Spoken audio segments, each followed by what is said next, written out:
This is the K Street Bridge. This is the 2700 block of K Street Bridge. This is the part of the bridge that nobody sees, nobody's here, or nobody knows anything about. And this is my living space. This is how the way we live. We live in tents. We live in tents for a reason, because we can't afford $1 billion condos or $1 million houses. The organization came, they started dropping off tents. They started dropping off tents. And if you notice, we created our own village. Our own personal village away from the public. I don't bother these cars. Yes, this is a highway right here.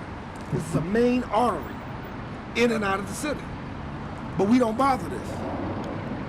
We don't bother none of this.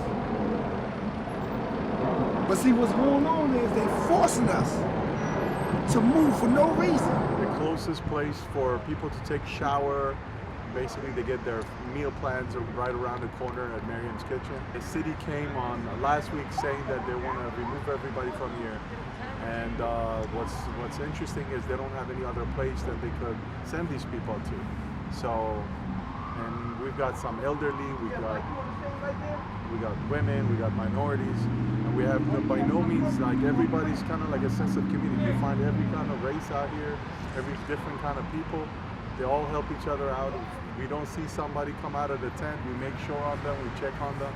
So it's like, you know, it's a very disheartening situation that the mayor's office apparently is advocating to remove these guys out of here. And at this point, these guys have nowhere else to go. So the library is right across the street. We just had 2 people got jobs last week, and they left.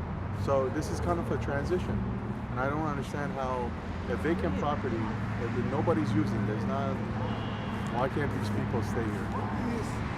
By the end of today, if we still here, 9 times out of 10, they're going to have to take me in blood.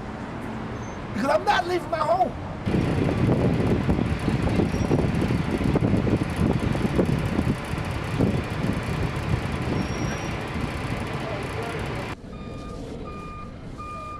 The district's Health and Human Services Division declared the area unsanitary, unsafe, and unlawful.